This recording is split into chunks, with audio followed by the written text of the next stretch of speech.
இந்த புதிய ஆண்டினுடைய துவக்கத்தில் தானே உங்கள் மத்தியிலே தேவனுடைய வசனத்தோடு கூட நிற்பதிலே நான் மகிழ்ச்சி அடைகிறேன்.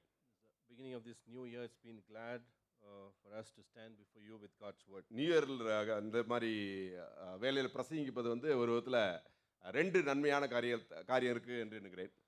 I think there's a two blessing in preaching God's word. நான் என்ன சொன்னாலும் நீங்கள் தலையாட்டுவீங்க. Because whatever pastor tells, you will be nodding your head.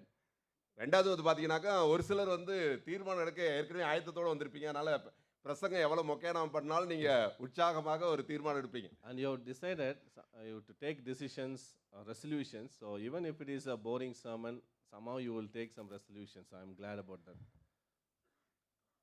புதிது என்றாலே நம்ம எல்லோருக்குமே பிடித்தமானது தான். Something new is we all like this idea of newness. முன்னாடி எல்லாம் புது ட்ரெஸ், புது புத்தகம் இதெல்லாம் வந்து ஒரு குறிப்பிட்ட டைம்ல நமக்கு கிடைக்கும். இப்போ அப்படி இல்லை, நினைச்ச நேரத்தில் நமக்கு புதிது கிடைக்கிறது. Those days we get only the new things only at some occasions, but now that's not a problem. புது வருஷம் மட்டும் வருஷத்துக்கு ஒருக்க தான் வருது. So only the new year comes only the beginning of every year. எந்த காரியத்தை நீங்கள் புதிதாக வாங்கினாலும் அடுத்த வினாடியே அது பழையதாக மாறிவிடும். Anything that you buy newly, the moment that you bought, that becomes an old thing. ஆனால் ஆண்டவர் நம்முடைய வாழ்க்கையிலே செய்திருக்கிற காரியம் நித்தியமானதாக புதிதானதாக இருக்கிறது. But what the Lord has done in our life is something new, and it is also eternal. ஒருவன் கிறிஸ்துவுக்குள் இருந்தால், if anyone is in Christ, நீங்க சொல்லுங்க, புது சிருஷ்டியாய் இருக்கிறான். Bible tells is a new creation. பழையவை எல்லாம் ஒழிந்து போயின, எல்லாம் புதிதாயின. The old has gone and everything has become new. Okay, உங்க முன்னாடி நான் 5 காரியங்களை சுருக்கமாக இந்த தலைப்பின் கீழ பேச போறேன். நம்ம சேர்ந்து ஒரு காரியத்தை செய்ய போகிறோம். Quickly 5 things let me share this morning. So quickly let's look. கிறிஸ்துவுக்குள் புதிய மனிதனாக வாழ்வது எப்படி என்று தான் நாம் பேச இருக்கிறோம். We want to meditate on this theme topic, how to live as a new person in Christ. 5 காரியங்கள் நான் சொல்ல போறேன். இந்த ஒவ்வொரு பாயிண்ட்க்கு அப்புறம் நான் என்ன செய்றேன், எல்லாரும் எந்திருக்க போறோம். 5 points I'm going to tell. After every point I want everybody to stand up. We are going to make a resolution. நாம் ஒரு தீர்மானம் எடுக்க போகிறோம்.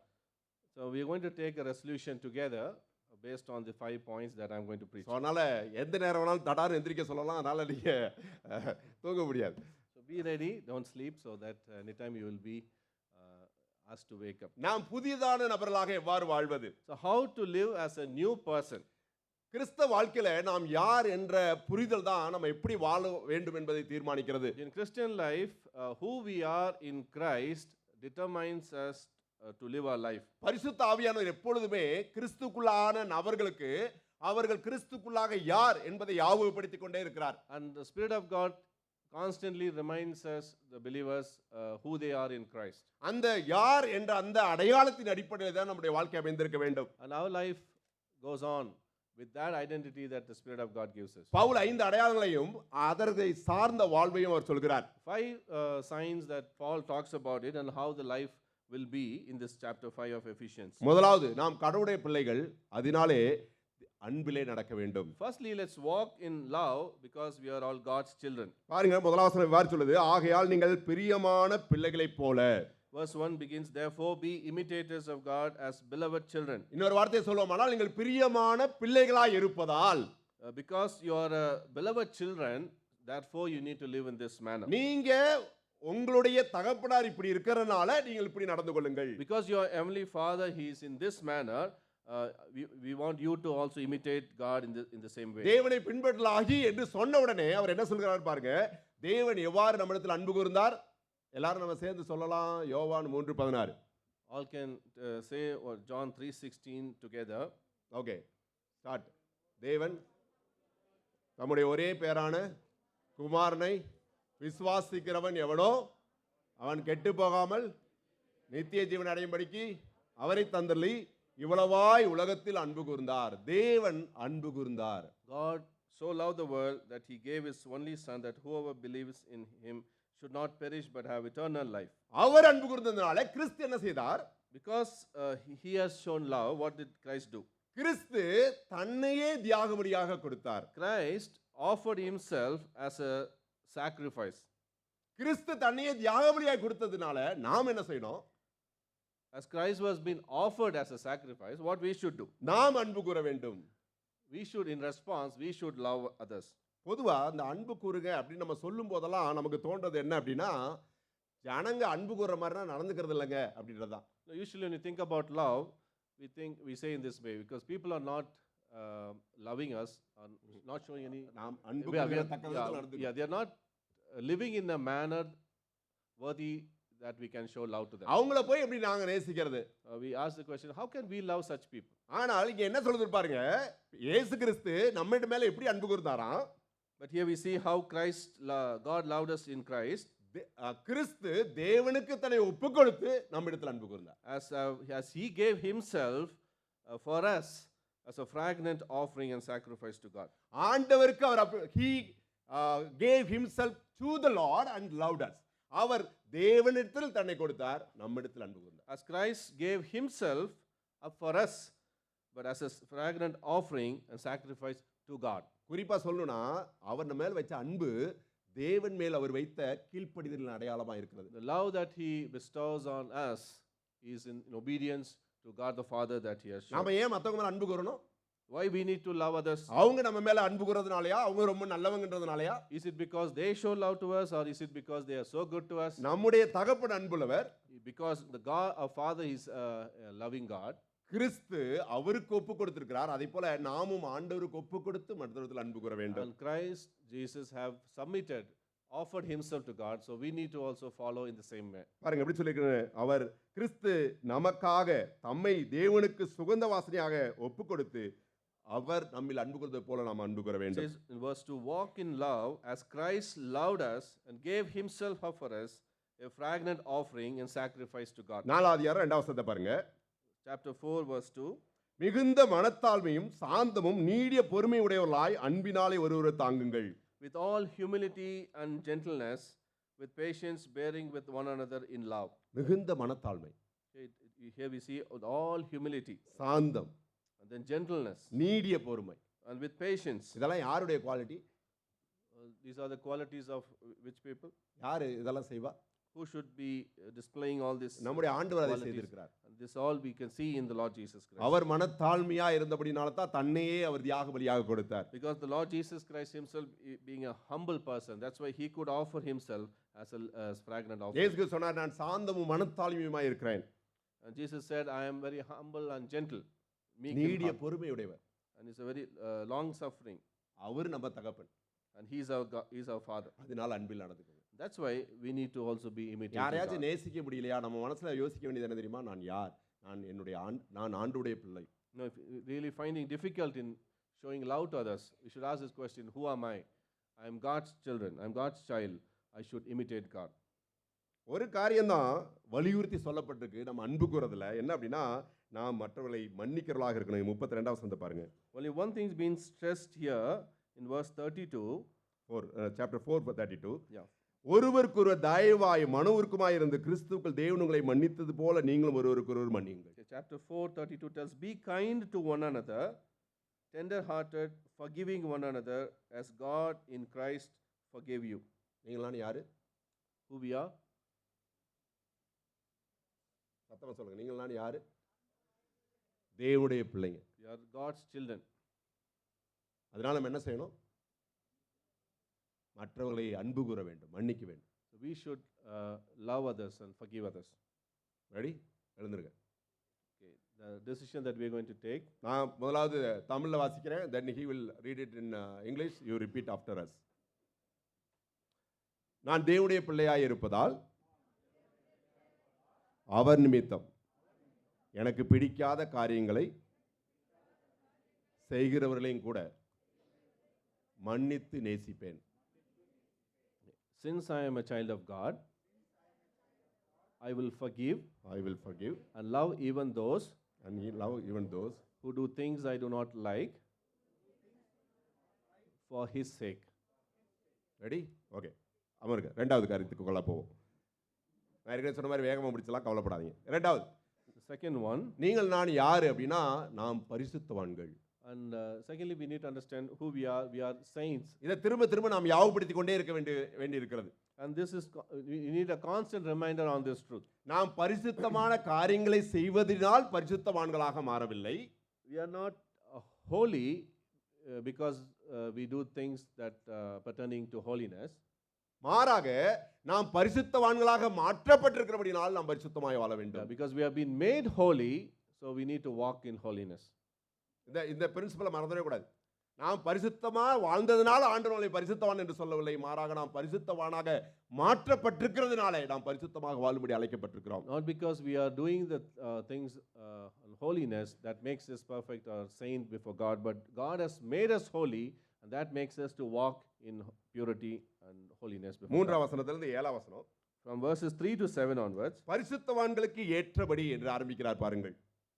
you can read the verse there, but sexual, 3 verse 3. it says proper among saints. Okay, அது வந்து பாத்தீங்கன்னா பரிசுத்தவான்கள் எப்படி இருப்பாங்களோ அந்த மாதிரி நீங்க நடந்து கொள்ள வேண்டும் என்று சொல்கிறார். Like how the saints should be living or looking like. So Paul begins there in verse 3. பரிசுத்தவான்கள் எல்லாம் தேவனுடைய ராஜ்யத்துக்குரியவர்கள். And only the saints will inherit God's kingdom.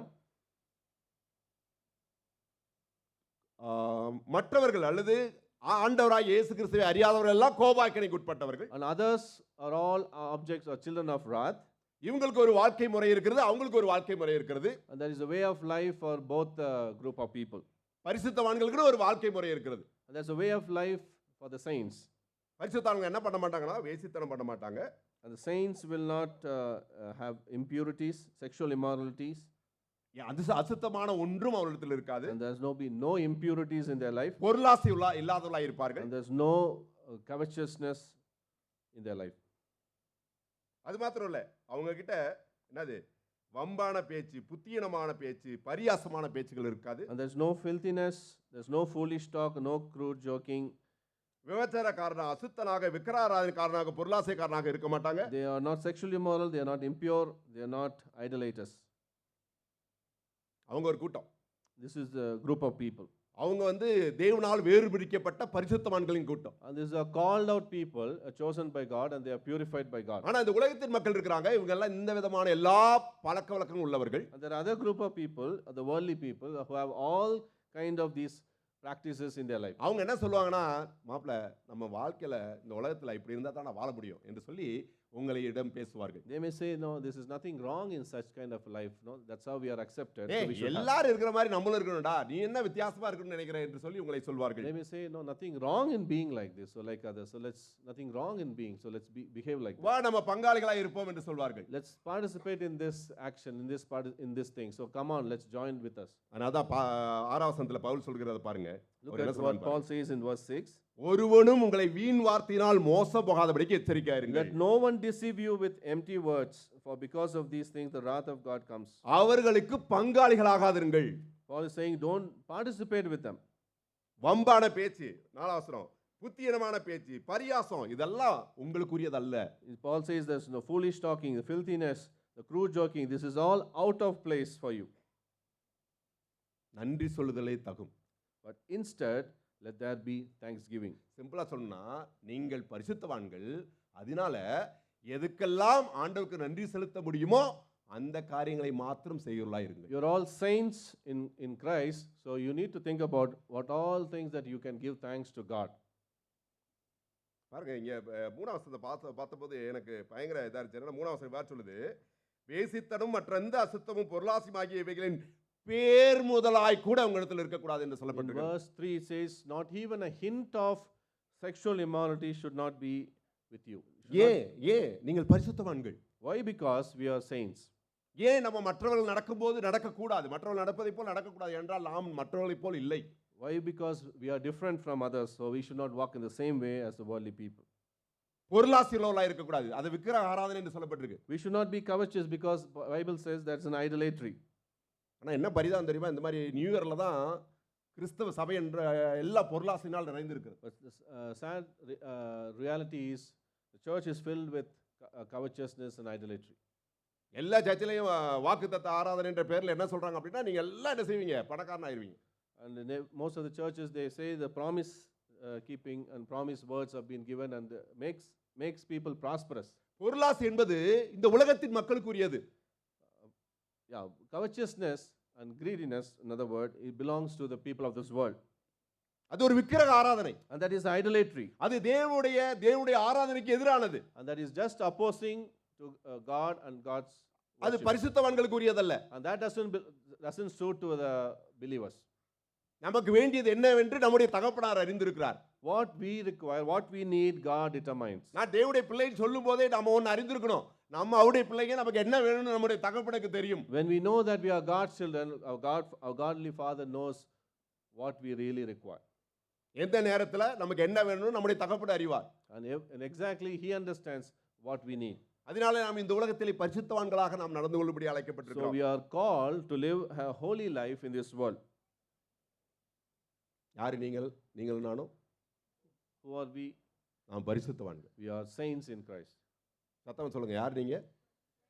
பரிசுத்தவான்கள். We are saints in Christ. by the way, நீங்க இயேசு கிறிஸ்துவை ஆண்டவராக ரட்சகராக அறிந்திருந்தா பரிசுத்தவான்கள். அப்படி இல்லாட்டி கீழ்ப்படியாமின் பிள்ளைகள். Only if you are personally believe in Christ Jesus, we are saints. Otherwise, we are children of wrath. நீங்க இயேசு கிறிஸ்துவை ஆண்டவராக ரட்சகராக அறிந்தவர்கள்ன்ற நம்பிக்கை நான் பேசிட்டு இருக்கேன். I strongly believe that you believe in Christ Jesus. In that assurance, I'm speaking. ரெண்டு காரியத்தை சொல்றாரு. ஒன்னு வந்து பாத்தீங்கன்னா ஆக்ஷன், இன்னொன்னு speech. Two things Paul mentions here. One is on the action and also in the speech. பேச்சு. பொதுவாகவே வந்து பார்த்தீங்கன்னா பேச்சு வந்து நம்ம அதிகமாக கவனம் செலுத்தாத ஒரு பகுதி. So usually we don't concentrate much on the speech life. இங்கே இந்த அசுத்தமான காரியங்களை பற்றி சொல்லிட்டு இருக்கும்போதே அவர் பேச்சை பற்றி பேசுகிறார். வம்பு பேசுறது, புத்தியனமான பேசுறது, பரியாசம் பண்றது, இவையெல்லாம் பரிசுத்தவான்களுக்கு உரியதல்ல என்று சொல்கிறார். Paul mentions that this is the loose talks, coarse joking, filthiness, or this are out of place in a believer's life. நன்றி சொல்வது மட்டும்தான் நமக்குரியது. But only thing that is Paul mentioning here is to be giving thanks to God. இது 31ஆம் தேதி மாத்திரம் நம்ம செய்ய வேண்டிய வேலை அல்ல. This is not something to be done only on the 31st. ஒவ்வொரு நாளும் நாம் நன்றியுள்ளவர்களாக இருக்க வேண்டும். Every day we are called to be thankful to God. நம்முடைய ஜெபத்திலே முதன்மையானது ஆண்டவருக்கு நன்றி சொல்வதாக அமைந்திருக்க I think வேண்டும். in the prayer life, the beginning of a prayer life, I think we need to begin with thanksgiving. இது இல்ல, அது இல்ல, இது வேணும், அது வேணும்ன்ற சிந்தையிலிருந்து என் ஆண்டவர் எனக்கு எதெல்லாம் கொடுத்திருக்கிறார் என்ற சிந்தையினால் நாம் நிரப்பப்பட வேண்டும். Rather than complaining, rather than coming with pain and the question, we need to thank God for everything that God has provided us. புது இடத்துல அப்படியே ஒரு தீர்மானம் நமக்கு வேணும். Maybe let's decide in this new year that I'm going to be thankful to God. எல்லாரும் எழுந்து நிற்போம். Let's rise up. தீர்மானம் 2. Decision 2.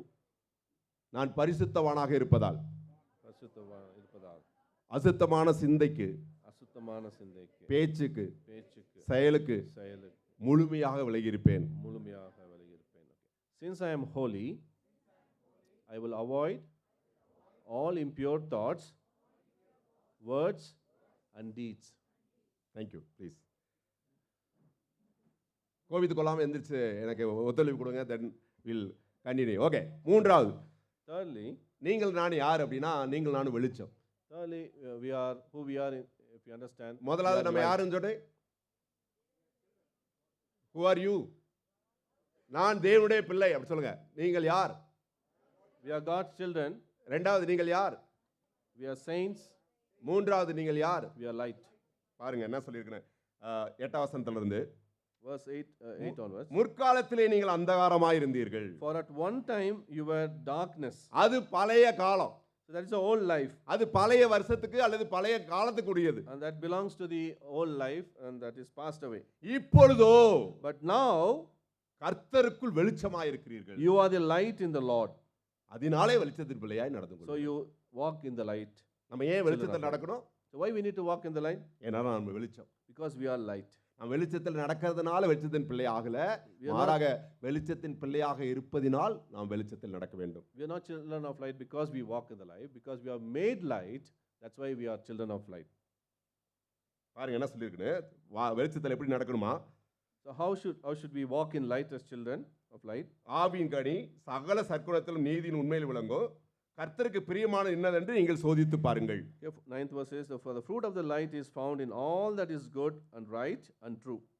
வெளிச்சம் இருக்கனால நமக்கு எது சரியானதுன்னு பார்க்க முடியும். Because there is a light, very clearly we can see what is right. அதனால தான் இங்க சொல்லப்பட்டிருக்கு, நீங்க கர்த்தருக்கு பிரியமானது என்பதை சோதித்து பாருங்கள். That's why in verse 10 says, Paul says, find out what pleases the Lord. தேடுங்க. So you seek and discern. இருட்டா இருக்கும்போது எப்படி தேடுறது? How can we search when it is dark?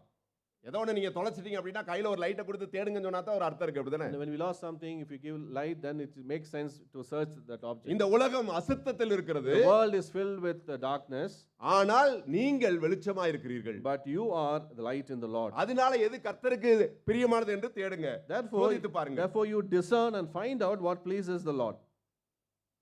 எது நல்லது, எது நீதியானது, எது சத்தியமானது, இதெல்லாம் தேடி அறிந்து செய்யுங்கள். And let's seek what is good, what is right, what is true. இருளின் பயனற்ற செயல்களை பங்கேற்காதீர்கள். And take no part in the unfruitful works of darkness. பாருங்க 11ஆம் வசனம் சொல்லுது, கனியற்ற அந்தகார கிரியைகளுக்கு உடன்படாதீர்கள், அவைகளை கடிந்து கொள்ளுங்கள். Take no part in unfruitful works, but instead expose them. எதெல்லாம் மோசமானது, சரியானது அப்படின்றத நீங்க தேடி கண்டுபிடித்து தவறானதை செய்யாதீர்கள் என்று சொல்கிறார். Paul says you need to discern and find out what pleases the Lord, and then you take no part in the unfruitful works. ஏன்? Why? நான் வெளிச்சம். Because we are light. சரி, நிறைய நேரத்தில் பிசாசு பண்ற ஒரு தந்திரம் என்னன்னா, நாம் யார் என்பதை நமக்கு மறைக்கிற வேலையை அவன் செய்து கொண்டே இருக்கிறான். One of the trick the devil plays with us is he'll cover the truth that who we are in Christ. எப்பொழுதெல்லாம் கிறிஸ்துக்குள்ளாக நான் யார் என்பதை மறக்கிறேனோ அப்பொழுதெல்லாம் அவருடைய வார்த்தைக்கு எதிரான காரியத்தை நான் செய்கிறவனா இருக்கிறேன். Whenever I forget or we forget who we are in Christ, we are in opposition to God. நமக்கு நாமே சொல்லிக்க வேண்டியது அல்லது யாவப்படுத்திக் கொள்ள வேண்டியது என்ன அப்படின்னா, நான் வெளிச்சமா இருக்கிறேன். We need to remind ourselves every day that we are light. வெளிச்சம் என்ன பண்ணும் அப்படின்னா, இருளை பிரகாசிக்கும். And what light does is it exposes everything and it shines in the darkness. சரியானது என்னது, தவறானது எது என்பதை அதனால் அறிய முடியும். And it clearly tells which is right, which is wrong. எதுக்கு சரியானதை தெரிந்து கொள்ளணும்? Why we should know what is right? சரியானதை நாம் செயல்படுத்தும்படியாக நாம் சரியானதை அறிந்து கொள்ள வேண்டும். Because to act that what is right, we need to know what is right. இதெல்லாம் கனியற்ற செயல், இதெல்லாம் தவறான செயல் என்ற புரிதலை வெளிச்சம் நமக்கு கொடுக்கிறது. So light gives us the discernment what is fruitful and unfruitful works. அது மாத்திரம் இல்ல, வெளிச்சம் இன்னொரு காரியத்தை செய்யும். Not only that, light does one more thing. எங்கெல்லாம் இருள் இருக்கோ அங்கெல்லாம் அது பிரகாசிக்கும். And wherever the darkness, it shines because of light. யாருக்கிடம் இருள் இருக்கிறதோ அது அதை காண்பித்து கொடுக்கும். And whoever are filled with darkness, so this light reveals that. எங்கெல்லாம் வெளிச்சம் போகுதோ அங்கெல்லாம் இருளுக்கு இடம் இருக்காது. Wherever the light travels, darkness dispels. இருள்ல இருக்கிற நபர்கள் வெளிச்சத்தை காணும்போது டிஸ்டர்ப் ஆவாங்க. இருட்டான காரியத்தை ஒரு நபர் செஞ்சிருக்காரு அப்படின்னா, இப்போ ஒரு திருடன் திருடி இருக்காருன்னு வச்சுக்கோங்க, இருட்டில் திடீர்னு லைட்டை போட்டாக்கா அவர் சந்தோஷப்பட மாட்டார். He will be disturbed. அவருக்கு அது பிடிக்காது. People in darkness will get really upset when there is a light, because they are exposed to the light. அது மாத்திரம் இல்ல, இந்த வெளிச்சத்தை கண்டு இருளும் அந்த வெளிச்சத்தை பற்றி கொள்ளும். And looking at this light, the darkness also will embrace that light. சிம்பிளா போனா எல்லாரும் ஒரு மாதிரி இருப்பாங்க, ஆனா இந்த நபர் மாத்திரம் வேறு விதமாக இருப்பார். Maybe this person, one who we call as children of light, will be completely different when compared to the person of அவங்க darkness. பார்த்து ஆச்சரியப்படுவாங்க, எப்படி இவர் மட்டும் வித்தியாசமா இருக்கிறாரு. And definitely they will be amazed why this person is unique and different. அவர் உண்மையா இருப்பார். Because that person will be very true person. ஆபீஸ்ல ஃபைனான்ஸை களவாட மாட்டார். And he will not mishandle any money. மற்றவங்க யாராச்சும் அவரை கெட்ட வார்த்தையில திட்டினாக்க அவர் திரும்ப திட்ட மாட்டார். Even when somebody scolds in the bad words, he will not use such language to the others. மற்றவங்களை போல எல்லா காரியத்துக்கும் எல்லாம் போடுது என்ற அந்த விரக்திக்குள்ளாக பயத்துக்குள்ளாக அவர் செல்ல மாட்டார். And he will not be like others, and he will not have that kind of fear that other people are having. இருளில் இருக்கிறவங்க எல்லாம் அந்த வெளிச்சத்தை ஆச்சரியமா பார்ப்பாங்க, எப்படி நீ இப்படி இருக்க என்று கேட்பார்கள். People in the darkness will be really amazed looking at the person who was walking in the light. அவங்க கிட்ட இருக்க தடுமாற்றம் எல்லாம் அவர்களுக்கு இந்த நபராலே தெரிய வரும். And they will know all their stumblings and looking at the person who is in the light. யோசிச்சு பார்க்குற, ஒருவேளை நம்முடைய வாழ்க்கை அப்படிப்பட்ட வெளிச்சமா இருக்கா? We need to ask ourselves, is our life reflecting such light? நம்ம வாழ்க்கையை பார்த்து நம்மை சுற்றி இருக்கிறவங்க அவங்ககிட்ட இருக்க தவற உணர முடியுதா? Do others recognize their mistakes looking at our lives? நம்ம செய்ய வேண்டிய தீர்மானம் ஒன்று இருக்கு. என்ன தெரியுமா? நான் வெளிச்சமா இருக்கனால இந்த விதமான இருளின் காரியத்துக்கு நான் விலகி இருப்பேன் என்று சொல்லி நான் One தீர்மானிக்கிறேன். decision that we need to take is we need to be in the light and dispel the deeds of darkness in our life. அது மாத்திரம் இல்ல, இருளான காரியத்தை நான் எக்ஸ்போஸ் பண்ணுவேன், அதை நான் சரி செய்வேன் என்ற உறுதிமொழியும் நான் And எடுக்க also take வேண்டியிருக்கிறது. a decision that I am going to expose the darkness and I'm going to walk in the light. Please stand. மூன்றாவது Can தீர்மானத்துக்காக. you rise up for the decision 3? தீர்மானம் 3. நான் வெளிச்சமாய் இருப்பதால், வெளிச்சமாய் இருப்பதால், சத்தமா, நான் வெளிச்சமாய் இருப்பதால் நான் வெளிச்சமாய் இருளுக்குரிய பயனற்ற காரியங்களை செய்யாமல் இருளுக்குரிய பயனற்ற காரியங்களை செய்யாமல் என் வெளிச்சத்தால் என் வெளிச்சத்தால் இருளில் உள்ளோர் தங்களை அறியும்படி செய்வேன். இருளில் உள்ளோர் தங்களை அறியும்படி செய்வேன். Since I am a light, I will avoid the fruitless works of darkness and help others in darkness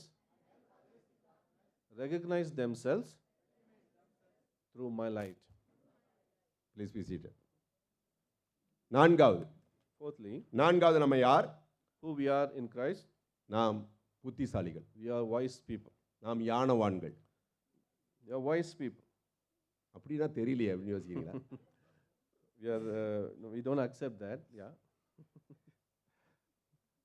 நான் இதை படிக்கும்போது நான் யோசித்தது என்ன அப்படின்னா, அவர் எப்படி சொல்றாருன்னா, நீங்கள் 15 வசனத்துல நீங்கள் ஞானமற்றவர்களைப் போல நடக்கவாதிருங்கள் என்று சொல்கிறார். In verse 15, look carefully then how you walk, not as unwise but as wise. 14 வசனத்துல ஒரு ஸ்லைடு இருக்கு, ஒரு ஒரு ஒரு வார்த்தை விளையாட்டு இருக்குது, கவனிங்க. That's a word play in verse 14. தூங்குகிற நீ விழித்து Awake, O sleeper, மரித்தோரை விட்டு எழுந்திரு. and arise from the dead. Picturise பண்ண முடியுதா? Can you picture this as we read these words? எல்லாம் மரித்து கிடக்குறாங்க, People are all dead, ஆனா நீங்க மரித்து இல்ல. and you are not dead in that, நீங்க என்ன பண்ணிட்டு இருக்கீங்க? தூங்கிட்டு இருக்கீங்க. and you are sleeping there. நீங்க என்ன நினைச்சிட்டு இருக்கீங்கன்னா, நானும் மரித்தவன் தான் நினைச்சிட்டு இருக்கீங்க. Maybe you are thinking that you are also a dead person. ஆண்டவர் சொல்றாரு, நீ மரித்தவன் அல்ல, நீ தூங்கிக்கிட்டு தான் இருக்கிற. God is saying that you are not dead, you are just sleeping there. நீ மரித்தோரை விட்டு எழுந்திரு. நீ மரித்தோருக்குள்ள இருக்கிறாய், ஆனால் நீ மரித்தவன் அல்ல, நீ தூங்கிக் கொண்டு தான் இருக்கிறாய். எழுந்திரு என்று You are in the சொல்றார். midst of the dead people, but you are just sleeping. Awake now from your slumber, கிறிஸ்து உன்னை பிரகாசிப்பார். and Christ will shine on you. அதனால நீங்க ஞானமற்றை போல நடவாதீர்கள் என்று So சொல்கிறார். look carefully then how you walk, not as unwise, but as wise. நீங்கள் நானும் ஞானமற்றவர்கள் இல்லை என்ற புரிதலை நீங்கள் அறிந்து கொள்ள வேண்டும். We need to understand that we are not as unwise people. உங்களுக்கு தெரியுமா, அந்த உலகத்திலே மிகுந்த ஞானவான்கள் கர்த்தரை அறிந்த நீங்களும் நானும் தான். You know, the most wise people in this world are only those who personally know God in their life. இது உலகத்தின் ஞானம் அல்ல.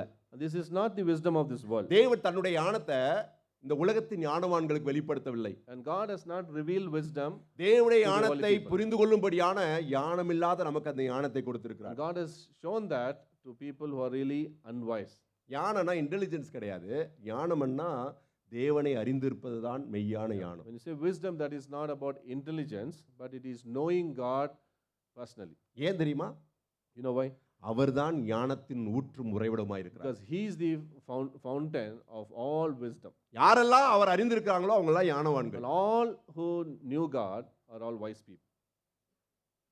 அவங்க படிக்காதவங்களா இருக்கலாம், Whether it can be uneducated people. ஆனால் அவர்கள் இயேசுவை அறிந்திருந்தால் அவர்களுக்கு தேவனுடைய ஞானம் And உண்டாயிருக்கு. if that person know Christ Jesus personally, they are wise people. அவர் சொல்றாரு, நீங்கள் ஞானமற்றவர்களை போல, ஞானமற்றவன்னு ஒரு கூட்டம் இருக்காங்க, அவங்கள போல நீங்க நடக்காதீங்க. That's the group unwise people. So don't be like them. நீங்கள் ஞானமுள்ளவர்களாய் நடந்து கொள்ளுங்கள். But you walk, but as wise people, you walk. சரி, இந்த ஞானமுள்ளவங்க என்ன பண்ணுவாங்க? How these wise people will live? நேரத்தை எப்படி பயன்படுத்த வேண்டும் என்று அறிந்திருப்பார்கள். They very well knew how to make use of the time that is given to them. இன்னைக்கு நமக்கு உலகம் ஃபுல்லா நம்முடைய நேரத்தை திருடுவதற்கான காரணிகள் இருக்கின்றன. We know that today there are many things that's robbing our time today in our generation. ஒருவேளை 2025ஆம் வருடத்துல எத்தனை மணி நேரங்கள் நீங்கள் நானும் ஆண்டவருக்காக செலவித்தோம் என்று யோசித்து Maybe in பாருங்கள். 2025 we can just think how much time that we have spent with God. ஒவ்வொரு மாதம், Every month, ஒவ்வொரு வாரமும், every week, ஒவ்வொரு நாளும், and every day. ஒரு நாளை யோசித்து பார்த்தா தெரியும் நம்ம அப்ராக்சிமேட்டா எவ்வளவு நேரம் ஆண்டவருக்காக நம்ம செலவழிச்சிருப்போம். Just imagine one day you will know how much time that you have spent with God. 24 மணி நேரத்துல எவ்வளவு நிமிடங்களை அல்லது மணி நேரங்களை நம்ம ஆண்டவருடைய காரியத்துக்காக செலவழித்திருக்கோம். In 24 hours in a day, how many minutes or hours that we have spent in the presence of the Lord?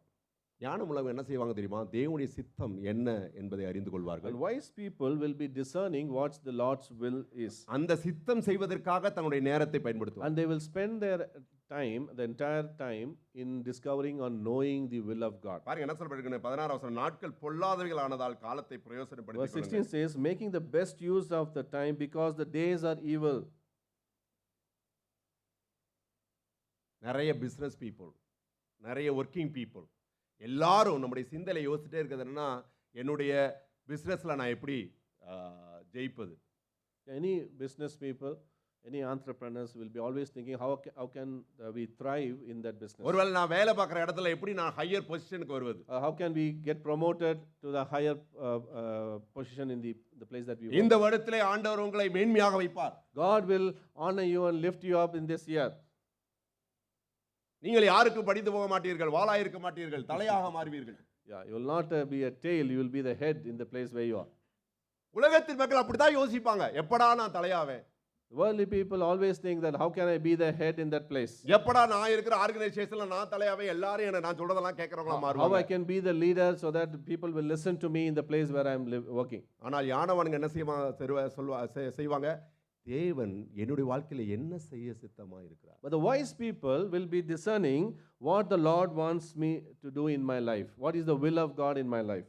ஆண்டவர் உங்களுடைய வேலை ஸ்தலத்தில் உங்களை மேலே கொண்டு போவது அவருடைய சித்தமா இருந்தால் அவர் நடப்பிக்கட்டும். If it is God's will to give promotion in the place where you are working, let it happen. எது தேவ சித்தம் அதை நான் செய்யும்படியாக வாஞ்சிப்பேன் என்று தேடுவதுதான் உண்மையாகவே ஞானமாய் நடப்பது. But deciding to do God's will is being the wise people in this world. நேரத்தெல்லாம் எப்படி நம்ம பயன்படுத்துறோம்னு யோசித்து பாருங்க. Just imagine how are we spending our time. நான் பர்சனலாக உட்காந்து யோசித்த போது I am ashamed of myself. நான் என்னை பற்றி நானே வெட்கப்பட்டு கொண்டேன். When pastor was thinking, yeah, even I can also say when we are the time when we introspect, most of the time we are not spending in a worthy manner, we waste the time. நம்ம அநேக நேரங்களிலே நாம் எது முதன்மையானது என்பதை மறந்து விடுகிறோம். And oftentimes we forget what is our priority. வாலிப தம்பி தங்கச்சிமார் பெரியவங்க நம்ம எல்லாரையுடைய நேரத்தையும் திருடும்படியான கருவியை நம்முடைய கரத்திலே வைத்திருக்கிறோம். Young people and even the other adults here, we know that what is stealing our time. அதை நாம் கட்டுக்குள் கொண்டு வராவிட்டால் அது நம்மை கட்டுப்பாட்டில் வைத்திருக்கோம். இப்போது அநேகரை அதுதான் கட்டுப்பாட்டில் வைத்திருக்கிறது. If you are not keeping that under control, that will control us. And many of us are under the control. நம்ம எல்லாருக்கும், Yeah, including everybody, we have a problem of shorts, reels பார்க்குற பிரச்சனை இருக்கிறது. We all of us have the problem or struggle in watching this reels or the shorts in the phones. Psychologist என்ன சொல்றாங்க அப்படின்னா, மிகப்பெரிய வீடியோஸை பார்க்கறத காட்டிலும் மிக மோசமானது இந்த மாதிரி ஷார்ட்ஸ் ரீல்ஸை பார்ப்பது. And psychologists say that instead of watching a bigger videos, it's more dangerous to watch the shorter reels and shorts. ஏன் தெரியுமா? நீங்கள் கவனிச்சீங்கன்னா தெரியும், நான் அதை கவனித்திருக்கிறேன். நம்ம ரீல்ஸ் பார்க்கும்போது, ஷார்ட்ஸ் பார்க்கும்போது நம்ம ஃபுல்லாக ஃபோக்கஸ்டாக இருப்போம் ஒன்று, ரெண்டாவது நம்முடைய நேரத்தை நம்ம முற்றிலுமாய் மறந்து போயிருப்போம். And one thing I have observed, we are completely into that and it takes our time. Just அப்படியே போயிட்டே இருக்கு, நேரம் போகிறதே தெரியாமல் We keep scrolling and then it consumes all our time. இது ஞானமற்றவருடைய வேலை என்று வேதம் சொல்கிறது. And Bible tells this is the work of the unwise people. நாம் யாரு? Who we are? யார் நம்ம? ஞானவான். We are wise people. நமக்கு ஒரு பெரிய வேலை இருக்கிறது. And we have a great responsibility. கர்த்தருடைய சித்தம் செய்யும்படியான வேலை இருக்கிறது. Our responsibility to discern what is the Lord's will and do that. உங்களுக்கும் எனக்கும் ஒவ்வொருத்தங்களுக்கும் ஆண்டவர் ஒரு சித்தத்தை வைத்திருக்கார் 2026ல. And for each one of us, God has kept His will to be done in our lives. அதை நம்புங்கள். நம்முடைய வாழ்நாளுக்கு ஒரு நோக்கத்தை வைத்திருக்கிறார். Let's believe that God has a purpose for each one of our lives. நமக்கு ஆண்டவர் கொடுத்திருக்கிற ஒவ்வொரு வருடத்துக்கும் ஒரு நோக்கத்தை And வைத்திருக்கிறார். for every year that God has given us, there is a purpose. ஒவ்வொரு நாளுக்கும் ஒரு நோக்கத்தை And வைத்திருக்கிறார். for every day that we live, there is a purpose of God. அந்த நோக்கத்தை நாம் இன்னதென்று அறிந்து செயல்முறைப்படுத்தல அப்படின்னா நம்ம ஞானவான்களைப் போல நடந்து And கொள்வோம். if we don't understand that, we are fooling ourselves and we are not wise in the sight of God. ஒரு இந்த வருஷத்துல நம்ம ஒரு முடிவெடுப்போம். நம்முடைய வீட்லயும் சரி, நம்முடைய சபையிலையும் சரி, நிறைய நேரத்தில் வந்து பார்த்தீங்கன்னா சபையில் ஆராதனை கூட ஒரு சிலர் மொபைலை அங்கிட்டு இங்கிட்டு வைக்கிறது கிடையாது. Yeah, even in the church, we don't keep phones aside, we keep using that in the service. No phone சர்ச்சாக நம்ம மாறுவோம். சண்டே ஃபோனை வெளியே எடுக்கக்கூடாது. It should be silent, it should not be touched Yeah. என்று முடிவெடுங்க. Yeah. So I cannot be translating today because okay, we should be very careful with that.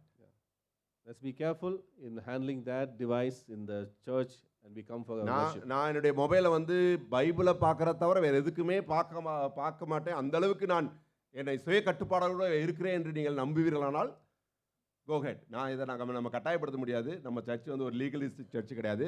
But ஒரு சில காரியங்களை நம்ம செய்ய வேண்டியது அவசியம் நம்முடைய நன்மைக்காக. Yeah, it's very important. I don't think nobody is here saying that I read only Bible in the phone.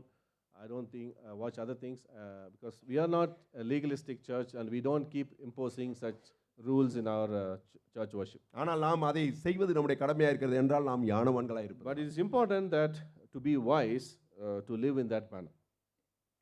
வீடுகளில் In our homes, we'll have a rule for the use of mobiles. let's have a rule in our home like in usage of the phone. நாங்கள் கொஞ்ச நாள் ஒரு rule follow பண்ணோம். அதை அப்புறம் alarm இருக்குல்ல அப்படின்னு சொல்லி அதை ஒரு எக்ஸ்கியூஸ் சொல்லி நாங்கள் விட்டுவிட்டோம். Yeah. என்ன அப்படின்னா 10:30க்கு மேலே சரியா மொபைல் ஃபோன் யாரும் யூஸ் பண்ணக்கூடாது. It should be in the hall. It should not be go to the bedroom. Yeah, pastor decided some last year after 10:30 should not use the phone or bring the phone to the bedroom, so we should keep it off and keep it another room. காலையில் எந்திரிச்சேரி mobile எடுக்கக்கூடாது. And immediately soon after waking up in the morning, we should not take the mobile phone. இந்த ரெண்டு காரியத்தை நீங்கள் நானும் செய்ய முடிஞ்சு இந்த வருஷத்தில் அப்படின்னா அதுவே ஒரு பெரிய மாற்றம் தான். I think if you do these two things, and that's the greatest change that we can experience. காலையில் எந்திரிச்சு ஜெபம் பண்ணிட்டு வேதத்தை வாசிட்டு தான் நான் மொபைலை தேடுவேன் என்று முடிவெடுங்க. Yeah, you decide that firstly let me seek the Lord and then later go for the mobile phone. இதுக்காகவே ஒரு அலாரம் கிளாக் வாங்கி வச்சேன். அப்புறம் மறுபடியும் அந்த அலாரம் கிளாக்கை வச்சுட்டு இப்போ மொபைல் அலாரம் இருக்குல்லன்னு சொல்லி தலைமையில் வைக்கிற பழக்கம் உண்டு. Yeah, pastor tried it, but separately you can have an alarm clock rather than setting that in your mobile phone and keeping it next to you. சின்ன சின்ன காரியங்கள் ஒருவருக்கு நம்ம உதவி செய்வோம். Let's help one another in these areas. நான் ரசிக்கப்பட்ட புதுசில் எல்லாரும் சொல்கிறது என்னென்னா சினிமாவுக்கு போகக்கூடாது அப்படின்றதுக்கான தீர்மானத்தை எடுக்க சொல்லுவாங்க. பட் இன்னைக்கு நமக்கு சூழல் மாறி இருக்கிறதுனால இதை நம்ம சொல்ல வேண்டியது அவசியமாக இருக்கிறது. Yeah, that's things are changing. I think this is very important for us to remind that this kind of decisions to be taken today. உங்களுக்கு தெரியும் நான் சொல்கிறத நீங்கள் புரிந்திருப்பீங்க. ஏன்னா எல்லாரும் அதை நீங்கள் அனுபவிக்கிறீங்கன்னு எனக்கு தெரியும். இங்கே இருக்கிற யாருமே நான் சொன்ன காரியத்துலேருந்து இதுவா என்னவோ சொல்லிட்டு இருக்காருன்னு யாருமே யோசிக்கலன்னு எனக்கு நன்றாக தெரியும். And pastor very well know and we know that this is not something strange that we are telling because we all of us into it and we knew where we are struggling. Once in a while hold me accountable. And yeah, ஒரு சில நேரத்தில் என்கிட்ட கேளுங்க pastor நீங்கள் அன்றைக்கி பிரசங்கம் பண்ணீங்களே அந்த மாதிரி உங்களால் நீங்கள் செஞ்சுருக்கீங்களா செய்யலைன்னா தயவுசெய்து நிலந்து செய்யுங்கன்னு எனக்கு யாவப்படுத்துங்க. And please hold us accountable that because not only we teach and preach but you can also check with us and correct us when we are also wrong. நீங்கள் செய்கிறீங்களா இல்லையா என் பிள்ளைங்க செய்வாங்க. But you do it each other do it. அது நம்முடைய நன்மைக்காக. Let's do that for one another just to build one another. Okay எல்லாரும் எழுந்து நிற்போம். Shall we rise up? Decision number 4. Decision 4. நான் ஞானவானாய் இருப்பதால் ஞானவாய் இருப்பதால் தேவையில்லாத காரியங்களில் என் நேரத்தை வீணடிக்காமல் தேவ சித்தம் அறிந்து அதனை செய்யும்படி செலவழிப்பேன். Since I am wise, I will spend my time understanding and doing God's will instead of wasting it on useless things. Thank you so much. உட்காருங்க. இன்னும் ஒரே ஒரு தடவை நீங்கள் எழுந்திருக்க வேண்டியிருக்கும். ஐந்தாவது கடைசியுமா The last thing, நீங்கள் நானும் ஆவிக்குரியவர்கள் அதனாலே ஆவியிலே நடந்து கொள்ளுங்கள். We are spiritual people, so we need to walk in spirit. நீங்கள் நான் யாரு? Who we are? ஆவிக்குரியவர்கள். And we are in spirit. அப்படின்னா என்ன அர்த்தம்னா ஆவியானவருடைய சொந்த ஆவியானவருக்கு சொந்தமானவர்கள். That means we belong to Holy Spirit of God because he takes ownership of our life. இப்போ என்ன நடந்திருக்கு சொல்கிறேன். பிதாவாகிய தேவன் என்ன பண்ணார் அப்படின்னா காலங்காலத்துக்கு முன்னாடி அதாவது உலகத்தை படைக்கிறதுக்கு முன்னாடி பிதாவாகிய தேவன் ஒரு திட்டம் பண்ணார். God the Father, what he has decreed even before the foundation of the world is, அவர் தான் குமாரனுக்கு திருமணம் பண்ணணும்னு நினைச்சார். He thought, okay, I want to make a marriage to my son. நம்மளாம் என்ன பண்ணுவோம்? நம்ம பையனுக்கு என்ன ராஜேந்திர நம்ம பையனுக்கு ஏற்ற மாதிரி பொண்ணை நம்ம பார்க்கணும் தான் நம்ம நினைப்போம். So we always think that okay, we want to find a suitable helper to that person. ஆனால் நம்ம ஆண்டவர் கொஞ்சம் வித்தியாசமானவர். But our God is someone very unique one. அவருக்கோ அவருடைய பிள்ளைகளுக்கோ எந்த ஒரு சம்மந்தமும் இல்லாத மிக கேவலமான ஒரு கூட்டத்தை தன்னுடைய குமாரனுக்கு மனவாட்டியாக மாற்றும்படியாக அவர் தீர்மானித்தார். And God decided to unite the unholy, unworthy, the church of God to be the bride to Christ. ஆனால் அவர் பரிசுத்தம் உள்ளவர். But he is a holy one. பரிசுத்தம் இல்லாத ஒரு ஜாதியை தெரிந்து கொண்டு அதை தன்னுடைய குமாரனுக்குள்ளாக பரிசுத்தமாக்கி ஒரு நாளில் தன்னுடைய குமாரனுக்கு திருமணம் செய்யும்படியாக அவர் யோசித்தார். And he has chosen the unholy ones, and one day he decided to marry with this unholy generation and make them holy to prepare them. மனைவி எப்படி நேசிக்கணும் அப்படின்றது இந்த உலகத்துக்கு காண்பிக்கிறதுக்காக தன்னுடைய குமாரனை மரிக்கும்படி அனுப்பினார். And even he sent his son even to the verge of dying for us. To teach us how to love our wives. Yeah, maybe to teach that how we can love our wives. ஒரு கணவன் வந்து மனைவி இப்படி தான் நேசிக்கணும், தண்ணியே கொடுத்து நேசிக்கணும் அப்படின்றது உலகத்தை காமிக்கிறதுக்காக தன்னுடைய குமாரனுடைய மனையாளாக வரப்போகிற திருச்சபைக்காக மரிக்கும்படியாக தன்னுடைய குமாரனை அனுப்பினார். Just to show how much we should love our wives, God has sent his son in loving the unworthy, unholy church. அவருடைய இரத்தத்தினாலே, தன்னுடைய குமாரனுடைய இரத்தத்தினாலே தன்னுடைய மருமகளை, இன்னொரு வார்த்தை சொன்னால் தன்னுடைய மனவாட்டியை அவர் சுத்திகரித்தார். And by his precious blood, he has sanctified the bride. கல்யாண நாளை நியமித்தார். And on this day of marriage that he has appointed. அந்த நாள் வரைக்கும் இந்த மணமகளை கரை திரையற்ற தன்னுடைய மகனுக்கு ஏற்ற மருமகளாக மாறும்படியாக ஒவ்வொரு நாளும் அவரை சுத்திகரிக்கும்படியாக ஒரு நபரிடம் அவர் ஒப்படைத்தார். And for that day of marriage, God has kept the bride Until the day. in purity, blamelessly, until the day of marriage. அந்த நபர் தான் பரிசுத்த ஆவியானவர். And that is the work of the Holy Spirit of God. பரிசுத்த ஆவியானவர் கூறியவங்க நீங்க. அவர் கரத்துல உங்களையும் என்னை ஆண்டவர் கொடுத்திருக்கிறார். And God has placed each one of us in the hands of the Holy Spirit of God. பரிசுத்த ஆவியானவர் என்ன தெரியுமா சொல்றாரு? மகனே, மகளே, நீ என்னுடைய ஆள். And the Holy Spirit of God tells us, no, you belong to me. நான் உன்னை பத்திரமா கொண்டு போய் மணவாளன்ட்ட ஒப்படைக்கணும். And my responsibility is to hand you over to Christ. மணவாளன் உனக்காக வெயிட் பண்ணிட்டு கொண்டிருக்கிறார், எதிர்பார்த்து கொண்டிருக்கிறார். And he is prepared and he is waiting for you to come there. நீ மத்த பெண்மணி மாதிரி இருக்க முடியாது. And you cannot be like an other bride. நீ உத்தமமான பரிசுத்தமான மணவாளனுடைய மணவாட்டி நீ. And you are holy and you should be blameless, preparing for that great day. அதனால ஆவியிலே நடந்து கொள் என்று That's why you need to be filled with the Spirit of God. நாம் யார்? Who we are? ஆவிக்குரியவர்கள். We are spirit people. இன்னொரு வார்த்தை சொன்னா நம்ம ஆவியானவருக்குரியவர்கள். Another word to say, we belong to the Spirit of God. அதனால நம்ம என்ன பண்ணணும்? ஒருவரை ஊக்கப்படுத்த வேண்டும். So what we need to do, we need to encourage one another. அதனால தான் நம்ம ஆவியிலே நிறைந்திருக்க வேண்டும். That's why we need to be always be filled with the Spirit. நாம் ஒருவருக்கொருவர் புத்தி சொல்ல வேண்டும். Verse 19 says, addressing one another in psalms and hymns and spiritual songs. ஏன் ஒருவருக்கொருவர் நம்ம புத்தி சொல்லணும்? Why we need to exhort one another? இவர் ஒரு மணவாட்டி, நான் ஒரு மணவாட்டி இல்ல. We are not different brides. நம்ம எல்லாரும் சேர்ந்து தான் கிறிஸ்துவுடைய மணவாட்டி. We are all together as one body, as a bride for Christ. நான் அந்த சரியானா போதும் அப்படி நான் இருக்க கூடாது. We cannot say, okay, if I am right, it's fine, we should not be ஏன்னா இந்த நபர் கிறிஸ்துவின் மணவாட்டி தான். So even the other person is also the bride of Christ. அதனால நான் அவரை உற்சாகப்படுத்தணும், அவர் என்னை So உற்சாகப்படுத்தணும். we not to exhort and address, help one another in Christ. எப்படி? சங்கீதங்களினாலே, கீர்த்தனையினாலே, ஞானப்பாட்டுகளினாலே. How? By in psalms and hymns and spiritual songs, singing and making melody to the Lord. இருதயத்தில் ஆண்டவரை துதித்து பாட வேண்டும். And making melody to the Lord with all of our heart. ஒரு நல்ல habit, ஒரு பழக்கத்தை இந்த நாள்ல நம்ம கற்றுக்கொள்வோம். Maybe one good habit let's learn today. நீங்க பாஸ்டர் மாதிரி நல்லா பாடுறவங்களா இருக்கலாம். Maybe you can be a good person, a good singer like Pastor Saji. Pastor அகசின் மாதிரி கந்தர்லோகமா பாடுறவங்களா இருக்கலாம். Or maybe like me, singing badly, or Pastor Augustine. அதை மட்டும் தெளிவாக டிரான்ஸ்லேட் பண்ணுறாரு. No, I told me first. Okay, பாடுங்கள். Please sing. பாடுங்க. Keep singing. என் ஒய்ஃபு காலையில் எந்திரிச்சு தனியாக இஷ்டத்துக்கு பாடிட்டு இருப்பான். She loves to sing. Yeah, pastor's wife loves to sing every day, every morning. நான் அவளை ஓட்டுவேன். அம்மா பாட்டு எழுதுனவர் பார்த்தாருன்னா அவர் வாழ்க்கையை வெறுத்துட்டு வரவாள். No, she sings in a way that pastor enjoys that.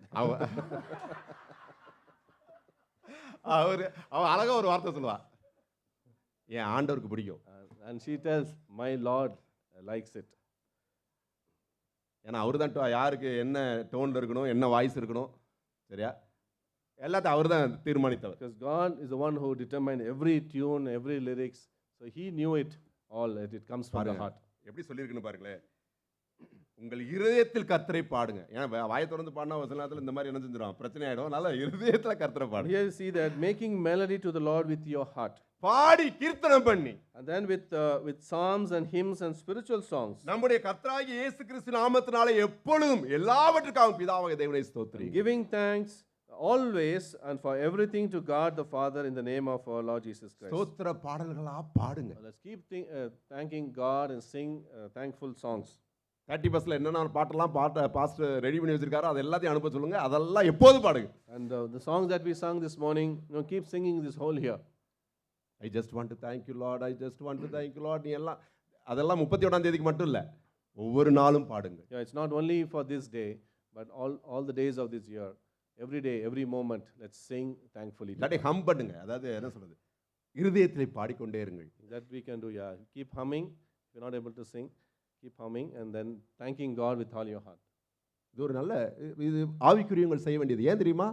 சிந்தையை ஆண்டவருடைய சிந்தையினால் நிரப்புவது. Because our mind should be filled with God's word and Christ. நம்ம மைண்டுக்கு ஒரு அல்கரிதம் இருக்கு.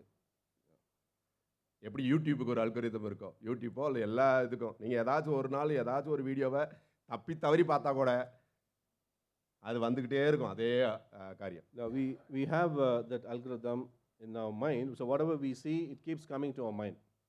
இல்லை யூடியூப் அந்த மாதிரி பண்ணும். Yeah, யூஸ் பண்ணிகிட்டே இருக்கும் அந்த மாதிரி கண்டென்ட்டாக. Yeah, whatever we watch, it keeps us to watch again and again. தலைவலி இருந்தால் என்ன பிரச்சனை அப்படின்னு தேடினீங்கன்னாக்கா அது என்ன செய்யும், கால் வலி வந்தால் என்ன பிரச்சனை, மூக்குவலி வந்தால் என்ன பிரச்சனை, ஒரு 10 இது சொல்லும். எடுத்தேன்னு சொல்லும், தலைவலி வந்தால் பிரெயின் டியூமராக இருக்கலாம், அவ்வளோதான். யார் தலை அப்படியே அப்படியே என்ன செய்வா அலையும். அந்த மாதிரி காரியங்கள்லாம் பார்க்காதீங்க.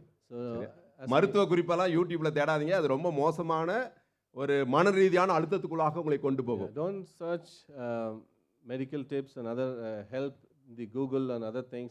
It can lead you to a wrong diagnosis. நான் எம்ஆர்ஐ எடுத்த உடனே என் ஒய்ஃப் வந்து அதை இதை கொடுங்க, நான் யூடியூப்பில் போட்டு தேடி பார்க்குறேன். நான் சொன்னேன், அம்மா டாக்டர் சொல்லிட்டு கொஞ்சம் அமைதியாக இரு, சரியா? அது வரைக்கும் நம்ம அமைதியாக இருப்போம். So let's be careful in using all these things. அதே போல் நம்ம மைண்டுக்கு ஒரு அல்காரிதம் இருக்குது. என்ன தெரியுமா? எதை உங்களுடைய மைண்டுக்கு நீங்கள் கொடுக்குறீர்களோ அதைத்தான் அது சிந்தித்து கொண்டே இருக்கும். நீங்கள் நல்லா யோசிச்சு பாருங்களேன். நீங்கள் ஒரு நைட் ஃபுல்லாக ஒரு சினிமா பாட்டாக பாடிக்கிறீங்கன்னா ஆட்டோமேட்டிக்காக காலையில் இருந்துச்சுன்னு அந்த பாட்டுடைய ஹம்மிங் உங்களுக்கு வரும். If you are singing a song the whole night, a movie song, definitely the next day the song we will be humming the whole day because our mind works in that way. அதை record பண்ணி வச்சு அது என்ன செய்யணும், அப்பப்போ என்ன செய்யும், இதுதானே உனக்கு பிடிச்சமானது இந்தா அப்படின்னு என்ன செய்யும் கொடுக்கும். அதே மாதிரி தான் சரியான காரியங்களை நீங்கள் செய்ய நம்முடைய சிந்தையை பழக்கி வைப்பீங்களானா இயல்பாக அது வரும். The right things when we are training our mind, so such things will come to us very quickly. நம்ம சொல்லுவோம்ல, வாய் தவறி நான் சொல்லிட்டேன்னு. ஆக்சுவலாக என்ன அப்படின்னா நம்முடைய சிந்தையிலே அது காரியங்கள் நிறைந்திருக்கனால அது இயல்பாக நமக்கு வருது. Sometimes we tell, no slip of the tongue, I told this, but Bible tells out of the abundance of the heart the mouth speaks. Very good words. Yeah. உள்ளத்தின் நிறைவினால் வாய் பேசு. ஆண்டவருக்கு நன்றி சொல்லுங்க. நான் தான் சொன்னேன், நன்றியுள்ள இருதயம் வந்து நம்ம ஆவியிலே நடக்கிறோன்றதுக்கான வெளிப்படையான அடையாளம். And being thankful to God is one of the sign that we are walking in the spirit.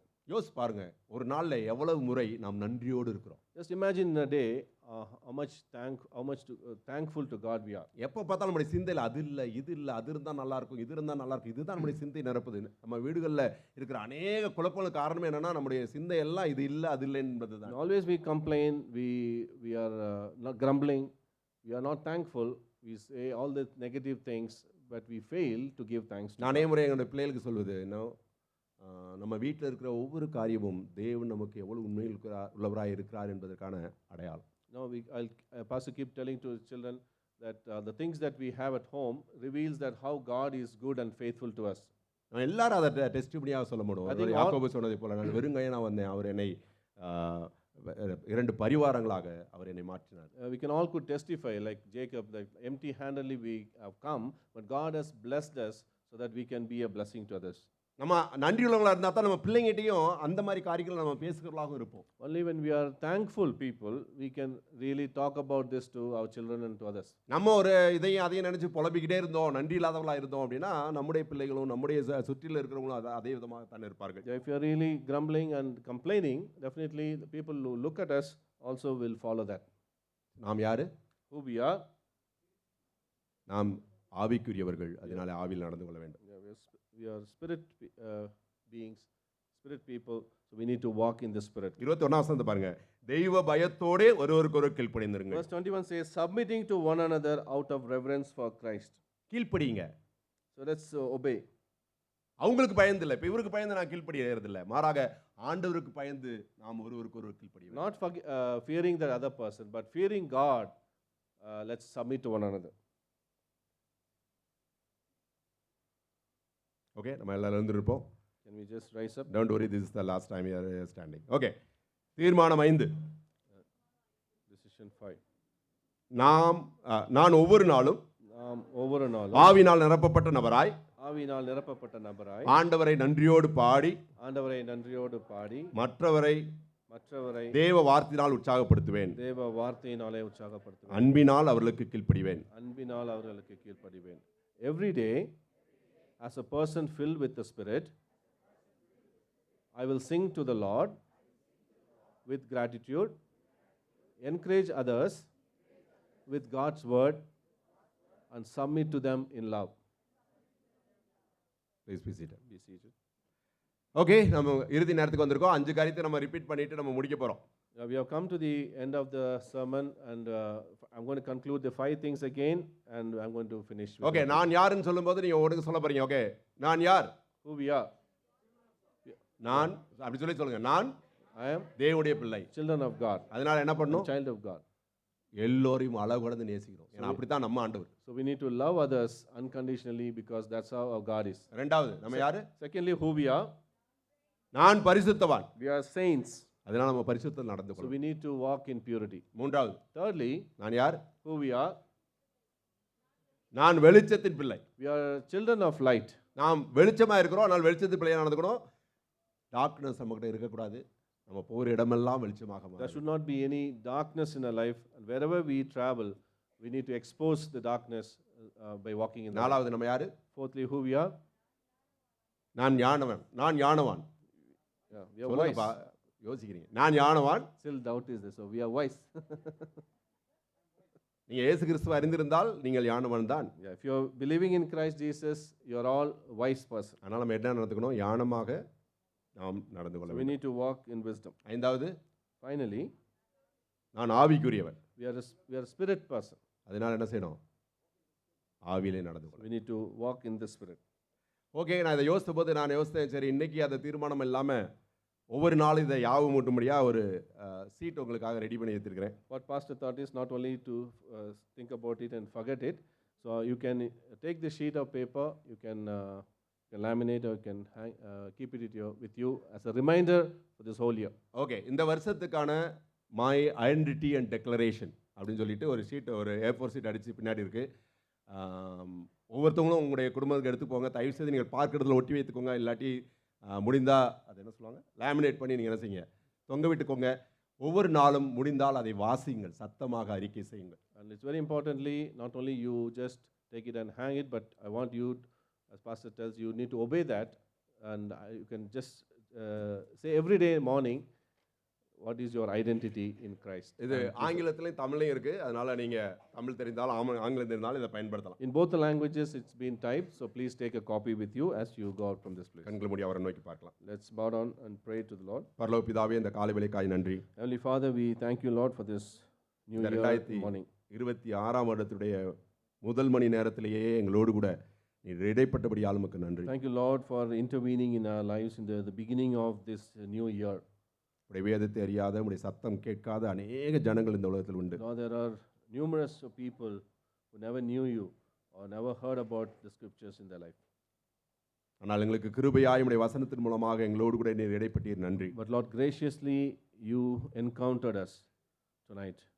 கிறிஸ்துவுக்குள்ளாக நாங்கள் யார் என்று மறுபடியும் ஒரு விசை யாவுபடுத்தினபடியால் நன்றி. And thank you for reminding us one more time who we are in Christ. எனக்கும் எங்களுக்கும் எங்களுடைய அடையாளத்தின் அடிப்படையிலே வாழ எங்களுக்கு கிருபைதான். Lord, help us and our families to live in that identity that we have in you, Lord.